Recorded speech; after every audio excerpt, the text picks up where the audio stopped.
It was a crisp autumn evening in Boston when Special Agent Andrea Chen walked into La Maison, one of the city's most talked-about French restaurants. The warm golden lights inside were a welcome escape from the chilly wind that had been nipping at her face. After wrapping up an exhausting 3-month investigation into a money laundering scheme, she had promised herself a proper dinner, something better than the takeout containers that had become her constant companions. The maitre d' led her to a quiet corner table, the kind perfect for unwinding after a long day. Andrea smoothed down her navy blazer, a habit she'd developed over her 12 years with the bureau.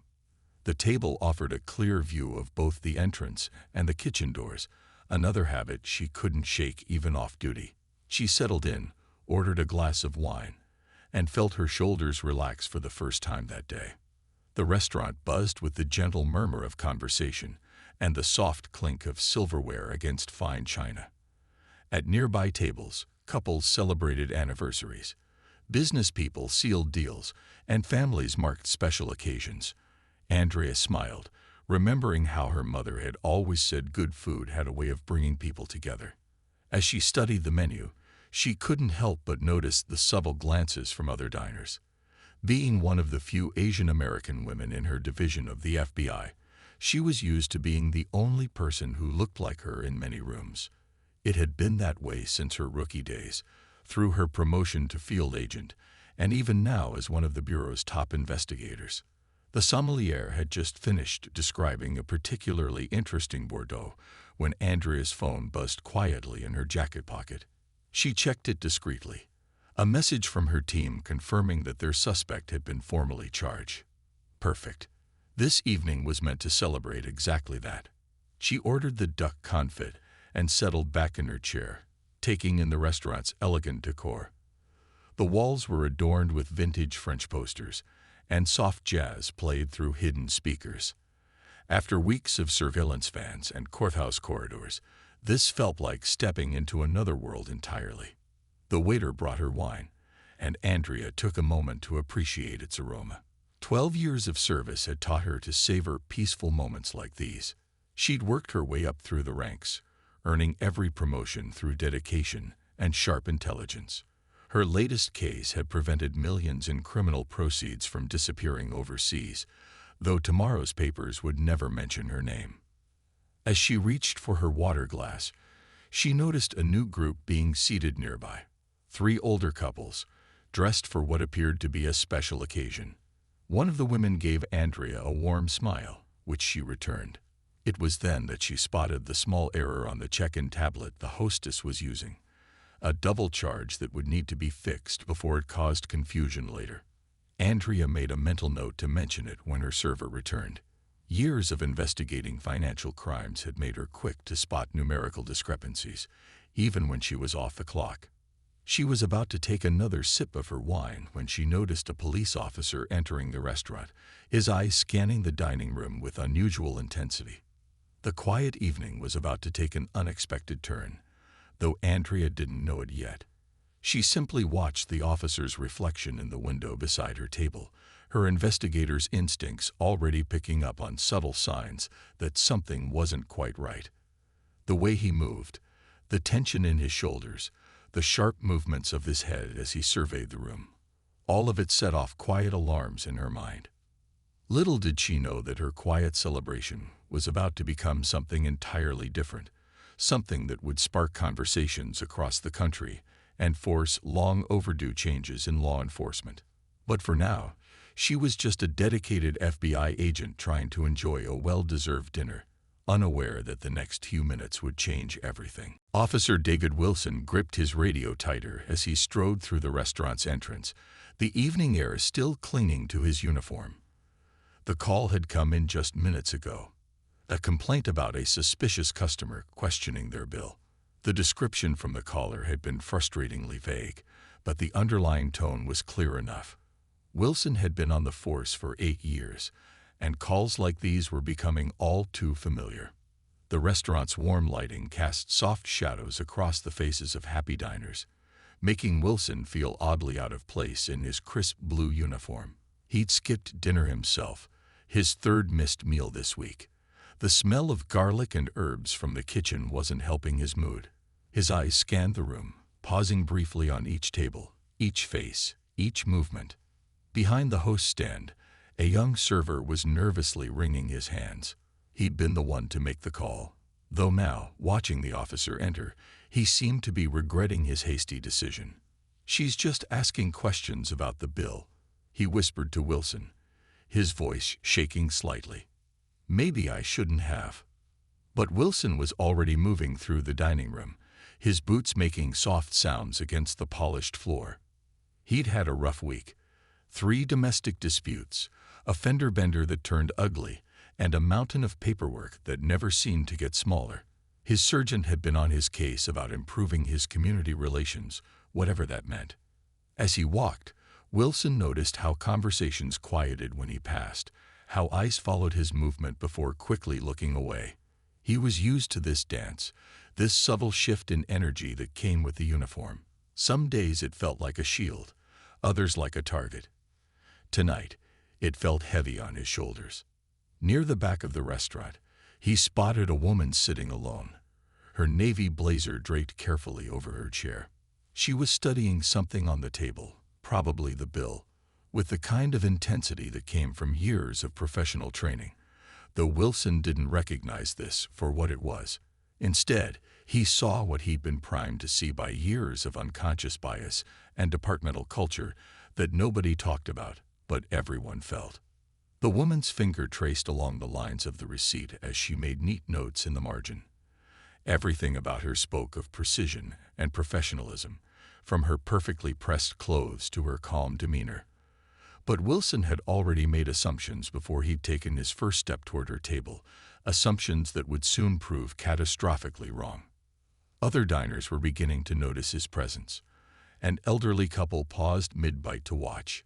A businessman in an expensive suit set down his fork. A family with 2 teenagers fell silent, the daughter's hand instinctively reaching for her phone. They could feel it too, the tension that had suddenly filled this elegant space. Wilson's hand rested on his belt, close to his badge, a habit formed from thousands of similar encounters. He'd received commendations for his quick thinking in dangerous situations, but he'd also accumulated a growing file of civilian complaints that his supervisor had been meaning to discuss with him. Tonight would add another page to that file, though not in any way he could have expected. The air conditioning hummed softly overhead, mixing with the gentle clinking of glasses and silverware. In the kitchen, chefs continued their dinner service, unaware of the drama about to unfold in their dining room. A waiter passed by with a tray of champagne flutes, the bubbles catching the light like tiny stars, a strange contrast to the darkening mood. Wilson took a deep breath, squaring his shoulders. In his mind, he was already writing how this would play out in his report. He didn't know that in a few minutes, everything he thought he knew about authority, assumptions, and consequences was about to change. The next few moments would become more than just another incident report.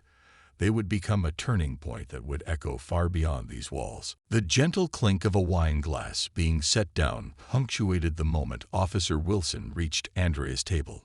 She looked up, her years of FBI training immediately registering every detail. The tension in his stance, the slight frown creasing his forehead, the way his right hand stayed close to his belt. She had seen that body language countless times during joint operations with local law enforcement. "Is there a problem with your bill, ma'am?" Wilson's voice carried across the now quieting restaurant, louder than necessary for the intimate space.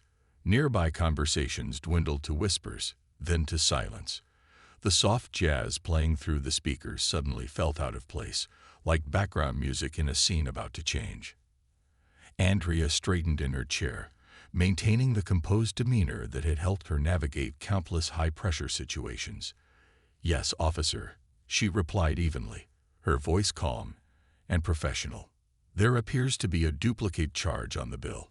I was just waiting to discuss it with my server." A young waiter hovering nearby shifted uncomfortably, clutching his order pad like a shield. The restaurant manager, a tall woman in a black suit, began making her way over, weaving between tables with growing concern on her face. The soft lighting that had seemed so welcoming earlier now cast strange shadows across everyone's faces. "I'm going to need to see some identification," Wilson demanded, his tone carrying an edge that made several diners exchange glances. Andrea noticed a teenager at a nearby table slowly raising her phone, its camera lens catching the light. This wasn't the first time she'd been profiled, but something about tonight felt different. More public, more pointed. "Of course," Andrea responded, reaching slowly toward her blazer. "I'd be happy to. Keep your hands where I can see them." Wilson's sharp command cut through the restaurant like a knife. More phones emerged from pockets and purses, their cameras now trained on the scene. The manager stopped in her tracks, color draining from her face. Andrea's FBI training kicked in. Stay calm, de-escalate, control the situation. She taught these very techniques at Quantico, using scenarios not unlike this one. "Officer," she began, her voice steady, "I'm simply reaching for my identification, as you requested. I'm going to move very slowly." But Wilson had already stepped closer, his hand now resting on his holster. The sight made several diners gasp. At a corner table, a small child buried his face in his mother's sleeve. The restaurant's warm atmosphere had transformed into something tense and electric. "Stand up," Wilson ordered, his voice tight. "Turn around and place your hands behind your back." The words echoed off the elegant wallpaper, bouncing between fine wine glasses and expensive china. A couple near the window quietly asked for their check, their anniversary dinner forgotten. Andrea's mind raced through her options. She could reveal her FBI credentials immediately, but her training also told her that sudden movements now could escalate the situation dangerously. The irony wasn't lost on her. She had given lectures on law enforcement bias, and now she was living through a textbook example. The manager finally found her voice. "Officer, I'm sure we can sort this out. It's probably just a misunderstanding with the billing system."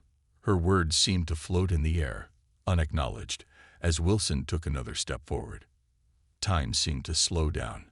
Andrea could hear the soft brush of fabric as diners shifted in their seats, the quiet beep of phones recording, the distant sound of traffic outside the restaurant's windows.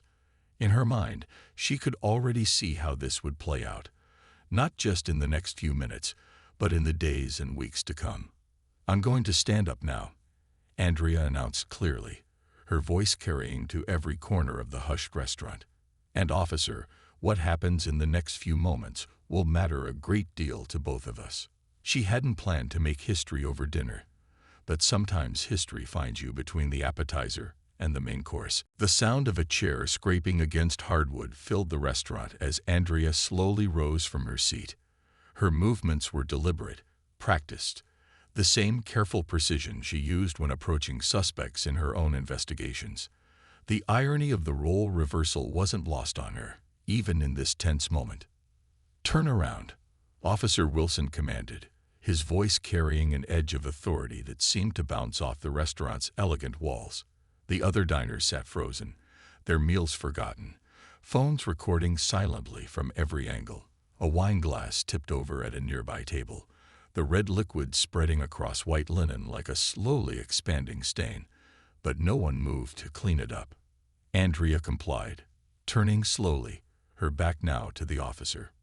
She could feel the eyes of everyone in the restaurant.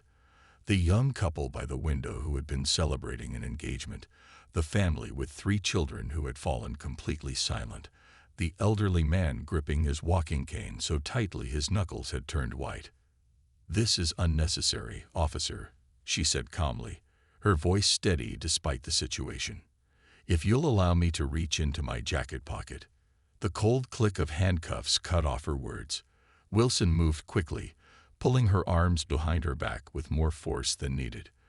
The metal bit into her wrists, and she heard several gasps from around the room. The manager stood nearby, her hands covering her mouth, eyes wide with growing horror. "You have the right to remain silent," Wilson began, his voice carrying the rehearsed tone of someone who had done this hundreds of times before. But before he could continue, something fell from Andrea's jacket pocket, landing on the polished floor with a soft thud. a young officer who had just entered the restaurant. Officer Thompson, fresh from the academy, bent down to pick up the fallen item. His hand froze mid-reach as he recognized what it was. The leather wallet had fallen open, revealing a very distinctive gold badge and credentials. "Sir," Thompson's voice cracked slightly. "Sir, you need to see this." The restaurant had gone so quiet you could hear the gentle hum of the kitchen's ventilation system. The chef had emerged from the kitchen, still wearing his white coat, drawn by the unusual silence in his dining room. He stood in the doorway, a wooden spoon forgotten in his hand. Wilson looked down at what his junior officer was holding, and for the first time that evening, his confident demeanor cracked. The gold FBI badge gleamed under the restaurant's soft lighting, and beside it, Andrea's photo ID clearly showed her title: Special Agent in Charge, Financial Crimes Division. The silence in the restaurant grew heavier, pressing down like a physical weight. Someone's water glass tipped over, the sound of spreading liquid unusually loud in the quiet room. A child whispered, "Mommy, what's happening?" only to be quickly shushed. "I tried to tell you," Andrea said quietly, her voice carrying in the silence. "Now, Officer Wilson." "Yes, I saw your name tag when you came in. I would appreciate it if you would remove these handcuffs. After that, we're going to have a very important conversation about proper procedure and probable cause." The manager had finally found her voice. "I'll comp the entire meal, of course. Agent, I'm so sorry, this is completely—" "That won't be necessary," Andrea interrupted, still standing straight despite the handcuffs. "What's necessary is addressing why your staff felt compelled to call the police over a simple billing question, and why Officer Wilson here felt immediate force was required." The sound of handcuffs being removed seemed extraordinarily loud in the quiet restaurant. As Wilson fumbled with the keys, his hands slightly shaking now, phones continued recording from every angle. Tomorrow, these videos would be everywhere. But right now, in this moment, a powerful lesson was unfolding in real time. The handcuffs clicked open, and Andrea slowly brought her arms forward, rubbing her wrists where the metal had left faint marks. Officer Wilson stood frozen, his face a mix of shock and dawning realization. The badge on the floor continued to gleam under the restaurant's soft lighting, a silent witness to the unfolding scene. "I'll need my credentials back, please," Andrea said quietly, her calm voice carrying an authority that had nothing to do with volume. Officer Thompson quickly handed them over, nearly dropping them in his haste. His academy training hadn't covered anything like this. The restaurant remained eerily quiet, the usual dinner sounds replaced by the soft whir of phone cameras still recording. The chef had disappeared back into his kitchen, but returned moments later with a glass of water, which he carefully placed on Andrea's table. It was a small gesture of kindness that somehow made the situation even more poignant. "Officer Wilson," Andrea began, smoothing her jacket with practiced ease, "I'm going to make a phone call now. I want you to stay right here while I contact my supervisor. Then we'll be speaking with yours." She pulled out her phone, her fingers hovering over the keypad. "And yes, I expect both of you to remain on scene." The manager stepped forward, wringing her hands. "Agent, please, if we could handle this internally."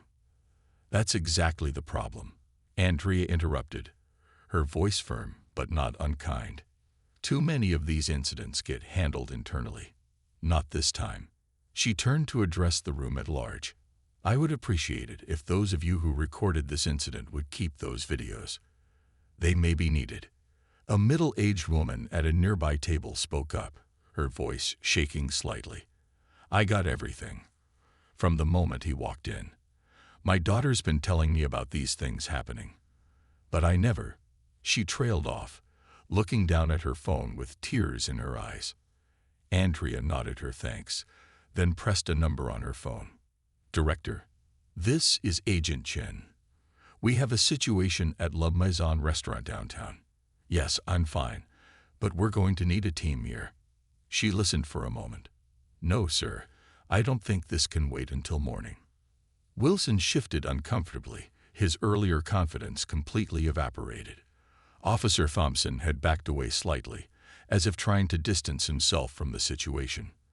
The restaurant's other patrons remained seated, their meals forgotten, caught up in witnessing something they knew was bigger than just one dinner gone wrong. A young girl, maybe 12 years old, tugged at her mother's sleeve. "Mom," she whispered, loud enough to be heard in the quiet room. "She's like the heroes in my books." Her mother quickly shushed her, but Andrea had heard. She turned to the girl and gave her a small smile. "Sometimes doing the right thing isn't easy," she said, addressing the girl but speaking loud enough for everyone to hear. "But that's exactly why we have to do it." She turned back to Wilson, who seemed to shrink under her gaze. "Your supervisor is on their way. While we wait, would you like to explain what probable cause you had for attempting to arrest a federal agent?" The sound of sirens could be heard in the distance, growing closer. The restaurant's front door opened, letting in a burst of cool evening air as more officers began arriving. Andrea stood tall, her badge now properly displayed on her belt, her bearing that of someone used to taking control of chaotic situations. The next few hours would change lives, not just for those directly involved, but for an entire department. Sometimes the biggest changes start with a simple dinner out, a wrong assumption, and the courage to stand up when it would be easier to let things slide. The restaurant's elegant dining room had transformed into an impromptu command center. Police supervisors in pressed uniforms stood in small groups, speaking in hushed tones. The other diners had long since departed, leaving behind half-finished meals and generous tips for the shell-shocked waitstaff. Only the soft music still played, an oddly gentle backdrop to the serious conversations taking place. Captain Rivera arrived within 20 minutes of Andrea's call, his face set in grim lines as he surveyed the scene. He'd been hoping to spend the evening with his family, but some situations demanded immediate attention. This was definitely one of them. "Let me make sure I understand this correctly," he said, standing near Andrea's table where her untouched duck confit had long since gone cold. "You were questioning a billing discrepancy, and my officer's response was to attempt an arrest without probable cause." Officer Wilson stood at attention, his earlier swagger replaced by a rigid posture that spoke of growing dread. His career, his choices, his assumptions, everything was under the microscope now. Next to him, Officer Thompson couldn't stop fidgeting with his notepad. "That's correct," Andrea replied, her voice professional but tired. The evening had taken an unexpected turn, and now she found herself in the role of both victim and investigator. "I'd also like to review any previous complaints filed against Officer Wilson. I have a feeling this isn't an isolated incident." The restaurant manager hovered nearby, still trying to process how her establishment had become the center of what was quickly becoming a major incident. In the kitchen, the chef stress-baked fresh bread, its warm aroma a strange contrast to the tension in the dining room. "The videos are already online," one of the supervisors announced quietly, holding up his phone. "It's getting thousands of shares. News vans are on their way." As if on cue, flashing lights became visible through the restaurant's windows. The first news crew had arrived. Captain Rivera ran a hand over his face. "Agent Chen, I want to personally apologize for—" "With all due respect, Captain," Andrea interrupted, her voice firm but not unkind. "I'm not interested in apologies right now. I'm interested in action. This needs to be more than just another internal investigation that goes nowhere." The captain nodded slowly, understanding the weight of the moment. Through the windows, they could see more news vans pulling up, their satellite dishes reaching into the night sky like metal trees. The story was growing beyond these walls. A young server approached with fresh coffee for everyone, her hand shaking slightly as she set down the cups. "I'm so sorry," she whispered to Andrea. "I was the one who told my manager about the billing question. I never thought." Andrea gave her a gentle smile. "You didn't call the police. That was someone else's decision. But this is why we need to talk about how these situations escalate, and why assumptions can be so dangerous." More officials were arriving now, Representatives from Internal Affairs, the police commissioner's office, even the mayor's staff. The small French restaurant had become the epicenter of a conversation the city needed to have. "We'll need statements from everyone," an Internal Affairs investigator announced, setting up a laptop at a corner table. "Officer Wilson, we'll start with you. Officer Thompson, you're next. Agent Chen, whenever you're ready." Outside, the crowd of reporters had grown. Their cameras caught glimpses through the windows of serious faces in serious conversations. Tomorrow's headlines were already writing themselves, but inside, real change was beginning to take shape. Andrea looked around the room, at the officers taking notes, at Wilson's drawn face, at the young server still hovering nearby. Sometimes the biggest changes start in the smallest places, even in a quiet French restaurant on what should have been just another Tuesday evening. Morning light streamed through the windows of the police department's conference room, where Internal Affairs investigators had been working through the night. Coffee cups littered the large table, and screens displayed various angles of the restaurant incident, captured by dozens of phones. The videos had spread like wildfire across social media, each one telling the same stark story. Captain Rivera stood at the front of the room, addressing a group of senior officers. The bags under his eyes suggested he hadn't slept, but his voice was clear and determined.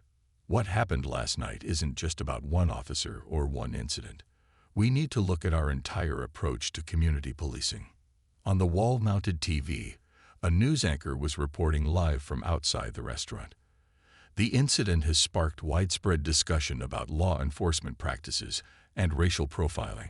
The FBI agent involved has declined immediate comment, but sources say she's working directly with police leadership on departmental reforms." In a smaller office down the hall, Andrea sat with two Internal Affairs investigators, reviewing Officer Wilson's personnel file. The stack of previous complaints was thicker than anyone had expected, a pattern that had somehow slipped through the cracks for years. "Look at these," one investigator said, spreading out several reports.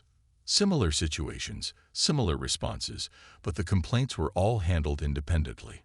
Nobody connected the dots. She shook her head, frustrated at the oversight. "We need a better system." The police chief's secretary appeared at the door. "Agent Chen, the chief would like to see you. And, well, you might want to see this first." She handed over her tablet, open to a local news website. The restaurant video had hit 10 million views overnight. Meanwhile, in the department's break room, younger officers gathered around Officer Thompson, who couldn't stop talking about what he'd witnessed.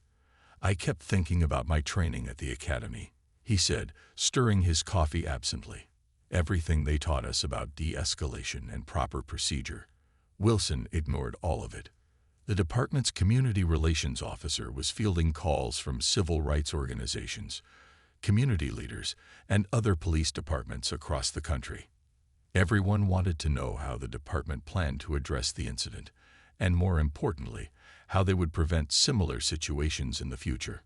Back in the conference room, Andrea stood before a group of senior officers, her presence commanding attention without raising her voice. "This isn't about punishment," she explained. "It's about change. Real, lasting change that makes everyone safer, officers and civilians alike." She clicked to the next slide in her presentation, showing statistics that made several officers shift uncomfortably in their seats. "These numbers tell a story," she continued. "But behind every number is a person, a family, a community affected by our choices and assumptions." Outside the building, a small group of peaceful protesters had gathered, holding signs calling for police reform. But unlike many similar protests, this one felt different. Officers were outside too, listening to community members, taking notes, engaging in real dialogue. The police chief's office buzzed with activity as staff drafted new training protocols and review procedures. "We're not just updating a few policies," the chief explained to his leadership team. "We're changing how we think about community interaction from the ground up." In a quiet corner of the building, Officer Wilson sat with his union representative and a department counselor. His face showed the weight of recognition, not just of what he'd done wrong, but of how his actions reflected deeper issues that needed addressing. As afternoon approached, Andrea received a call from her FBI supervisor. "You've started something important here," he said. "The Bureau wants to use this as a case study for joint training programs. Sometimes it takes one incident to open everyone's eyes." Looking out the window at the gathering of officers and community members below, Andrea saw something she hadn't expected: hope. Real change often starts with difficult moments, but it's what happens after those moments that truly matters. 3 weeks after the restaurant incident, the police department's largest training room was packed to capacity. Officers from every precinct sat shoulder to shoulder, their attention focused on Andrea, who stood at the podium sharing her perspective, not just as an FBI agent, but as someone who had experienced prejudice firsthand. The easy thing would be to blame one person, make an example of them, and move on, she said, her voice carrying to every corner of the room. But that wouldn't solve the real problem. Today, we're here to talk about something harder: how to recognize and address our own biases before they lead to mistakes. Officer Wilson sat in the front row, no longer wearing his uniform but still part of the department. After lengthy discussions with leadership, he'd become an unexpected advocate for change. His voice carried weight precisely because of his mistake. Other officers listened when he spoke about the moment he realized how wrong his assumptions had been. "I never thought I was biased," he shared with the room, his voice quieter than usual but steady. "I told myself I was just doing my job, following protocol. But when I look back at that night, at all the opportunities I had to handle things differently." He paused, collecting his thoughts. "We have to do better. I have to do better." In the back of the room, Captain Rivera watched with quiet satisfaction. The new training program had been developed with input from community leaders, civil rights attorneys, and behavioral experts. It wasn't just about avoiding mistakes, it was about building true understanding. The young server from the restaurant had been invited to speak as well. She stood nervously at the podium, describing how a simple billing question had escalated because of unconscious assumptions and hasty decisions. "I keep thinking about how differently things could have gone," she said, "if we had just taken a moment to listen." During the lunch break, officers gathered in small groups, discussing real-world scenarios and sharing their own experiences. The conversations weren't always comfortable, but they were necessary. In one corner, Officer Thompson led a discussion about rookie officers' roles in speaking up when they witness concerning behavior. "The badge doesn't make us infallible," he said, gesturing to his chest. "It gives us responsibility, and part of that responsibility is holding each other accountable." Later that afternoon, Andrea presented the department's new community engagement initiatives. The program included regular dinners where officers would meet with local residents in casual settings, cultural sensitivity workshops led by community members, and a civilian review board with real oversight power. The police chief stood to announce another change. Body camera footage would now be reviewed randomly by a mixed panel of officers and civilian representatives. "Transparency builds trust," he explained, "and trust is what we need to rebuild." In the hallway, a bulletin board displayed thank you notes from community members who had already participated in the new engagement programs. One note, written in a child's handwriting, read, "Thank you for learning with us." It had become something of a motto for the department.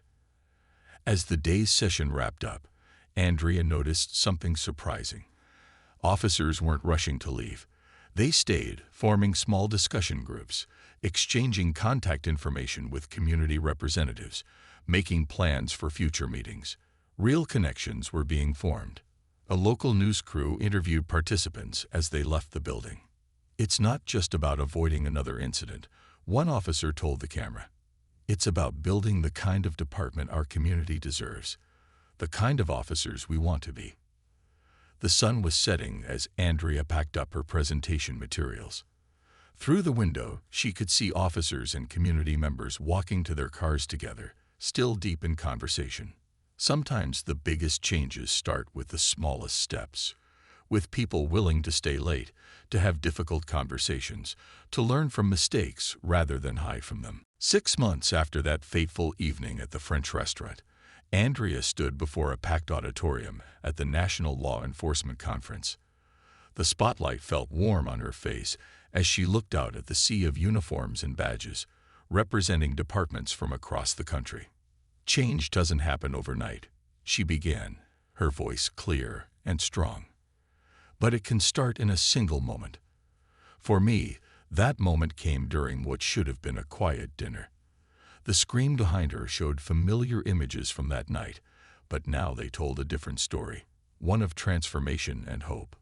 In the front row, Officer Wilson sat in his newly pressed uniform, recently reinstated after completing extensive training and counseling. His badge now carried a different weight, not just of authority, but of responsibility and understanding. Next to him sat Officer Thompson, who had been promoted to lead the department's new community engagement unit. 6 months ago, we could have let this incident become just another headline. Andrea continued, clicking to the next slide. Instead, it became a catalyst. The screen displayed statistics that made the audience murmur in appreciation. Complaints down by 60%, community satisfaction up by 45%, and officer morale showing significant improvement. The restaurant where it all began had become an unexpected symbol of change. Every month, they hosted community dinner forums where officers and residents shared meals and conversations. The manager had turned that famous table, Andrea's table, into a small memorial of sorts with a simple plaque reading, "Where Change Had Dinner." Back at the conference, Andrea invited the police chief to join her on stage. "Our department didn't just write new policies," he explained to the attentive audience. "We changed our culture. Every officer now goes through immersive training that puts them in others' shoes. We don't just talk about bias. We learn to recognize it, challenge it, and overcome it." A video montage played, showing scenes from the past 6 months. Officers playing basketball with neighborhood kids, community cooking classes at the police academy, civilian oversight meetings where real concerns led to real changes. The images told a story of walls coming down and bridges being built. Officer Wilson took the podium next, his hand steady but his voice thick with emotion. "I could have ended someone's life that night," he admitted. "Instead, that night ended one chapter of my life and began another. Now I train other officers about what I learned, not just about what I did wrong, but about how to do things right." The young server from the restaurant had gone back to school, inspired to study law and civil rights. She sat in the audience, taking notes for her thesis on community policing reform. Next to her sat Captain Rivera, now promoted to lead the department's expanded training division. As the presentation concluded, Andrea shared one final story. "Last week, I went back to that restaurant for dinner," she said, smiling. "A rookie officer was there, having coffee with local residents. When our eyes met, she didn't see just another civilian to be suspicious of. She saw a fellow public servant. That's the change we've been working for." The applause was thunderous, but it wasn't just applause. It was a sound of commitment, of departments across the country ready to learn from one small restaurant incident that sparked a bigger conversation. Outside the conference hall, news crews interviewed attendees from various departments, all eager to implement similar changes in their own cities. The story had grown beyond one night, beyond one department, beyond one agent's interrupted dinner. As the day ended, Andrea watched the sunset from the conference center steps. Officer Wilson approached, holding 2 coffee cups. "Still take it black?" he asked, offering her one. They stood in comfortable silence, 2 people forever connected by a moment that could have torn them apart, but instead brought understanding. Sometimes the biggest changes start with the smallest moments. A dinner, a mistake, a choice to learn and grow. As the last light faded from the sky, Andrea knew that while their story might have started with confrontation, it would be remembered for something far more important: transformation.